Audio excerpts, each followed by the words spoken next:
les amis, me revoilà. Alors aujourd'hui j'avais envie de vous proposer un petit exercice pour travailler sur ces chakras. Alors on a 7 chakras, en fait, 7 connus, parce qu'il y en a d'autres en fait, ce sont des portes énergétiques qu'on a au niveau de notre corps. Voilà, donc il y a 7 couleurs. Donc le premier chakra, c'est le chakra sacré, il est en bas et il est représenté par la couleur rouge.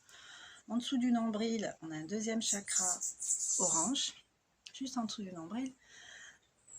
Au-dessus du nombril, au niveau de l'abdomen, en fait, du plexus solaire, c'est jaune, c'est le troisième chakra. Au niveau de la poitrine, c'est la couleur verte, c'est le chakra du cœur. Au niveau de la gorge, c'est la couleur bleu ciel, le chakra de la gorge, de la communication. Ensuite, on a le troisième œil, donc là, il est représenté par la couleur violet. D'autres diront indigo. Et puis, il y a le chakra coronal qui est blanc et à tendance pailletée. Donc voilà. Donc moi, j'ai acheté ce bracelet que je trouve joli, mais pas que en fait. Moi, quand je choisis mes pierres, je pose ma main comme ça parce que j'ai un certain magnétisme dans les mains. Je ressens pas mal avec les mains. Donc du coup, je viens et puis je me mets à genre 2 cm. Puis là, je ressens la pierre, et si elle me parle, si elle est bavarde, je la prends parce qu'elle me parle. Par contre, s'il ne se passe rien, c'est pas pour moi. En fait, on dit que quand on choisit les pierres, il faut les ressentir. Donc vous, je ne connais pas votre sensibilité avec ça, mais essayez soit de toucher comme ça. Moi, quand je touche, c'est moins évident que quand je pose juste ma main comme ça. Donc voilà, et c'est ce que j'ai fait avec ce bracelet. Donc j'ai posé ma main, et là, même là, je sens... C'est chaud en fait, il y a une énergie là. Donc j'ai eu l'idée par rapport à ma gorge, mon problème de thyroïde qui est encore là. J'ai décidé en fait, j'ai eu l'idée de me concentrer sur cette couleur et de relier en fait. Donc là, vu comment je suis placée, est-ce que ça va être pratico-pratique? On va voir. Voilà. Donc là, l'idée pour moi, c'est de mettre ma main comme ça et de mettre l'autre main vers le ciel. Comme ça, j'ai les énergies du haut. Avec celle-là, j'ai celle du bas et du bracelet. Et l'idée, en fait, c'est de se concentrer sur cette couleur, le bleu ciel, le localiser la couleur. Moi, en l'occurrence, là, c'est au niveau de la gorge.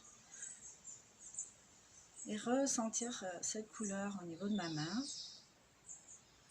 mais aussi au niveau de la gorge. Faire du lien.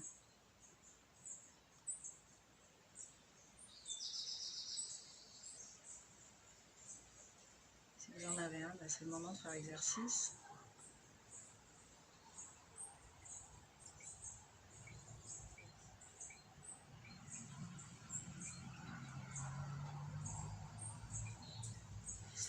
Bon, il se passe des trucs. Enfin, moi, ça me...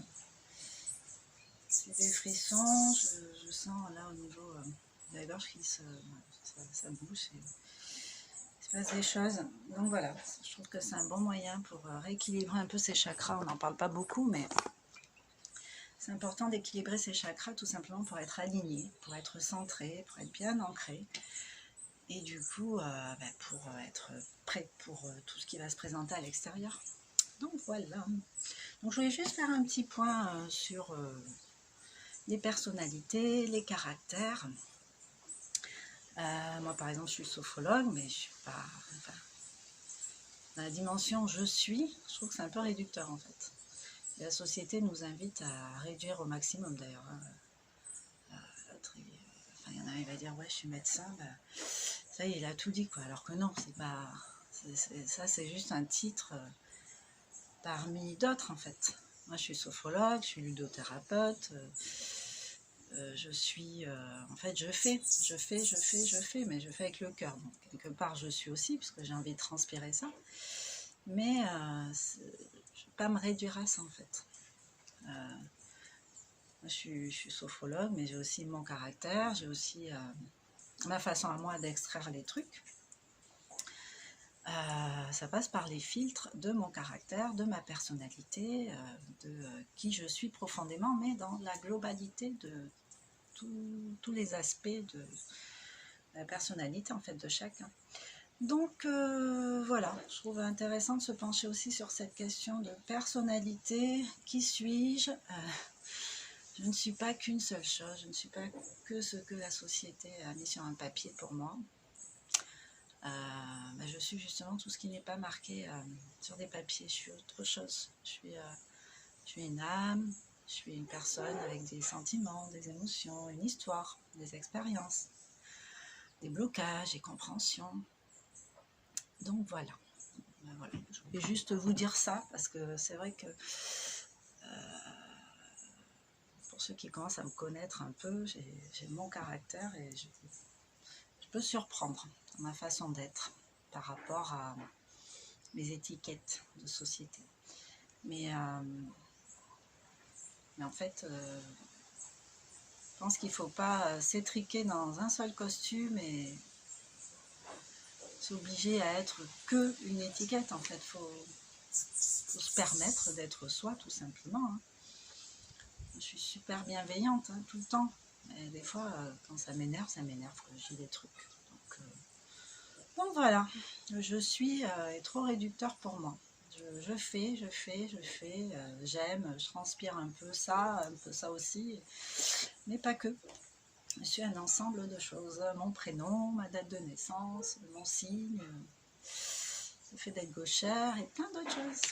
Voilà. Donc, je vous invite à faire un peu le tour de votre personnalité par écrit, sur d'autres bases que vos diplômes et vos expériences professionnelles. Donc voilà. L'idée, c'est pas de se critiquer ou de se tirer une balle dans le pied. Hein. L'idée, c'est vraiment de voir, en fait, de constater avec beaucoup de bienveillance envers soi-même. Voilà, je vous embrasse et je vous dis à bientôt. N'hésitez pas à commenter. Si vous avez fait l'exercice, si vous avez un petit bracelet, faites-le. Essayez de voir si vous avez cette sensibilité-là. Et puis après, il y a peut-être d'autres pratiques qui peuvent vous venir. Moi, ça m'est venu comme ça, donc peut-être il y en a d'autres aussi qui pourraient être intéressantes pour essayer d'aligner un peu ces chakras, de les ouvrir, de les faire se correspondre entre eux et du coup de se sentir en équilibre. Voilà, je vous embrasse au pouce et je vous dis à bientôt. Ciao!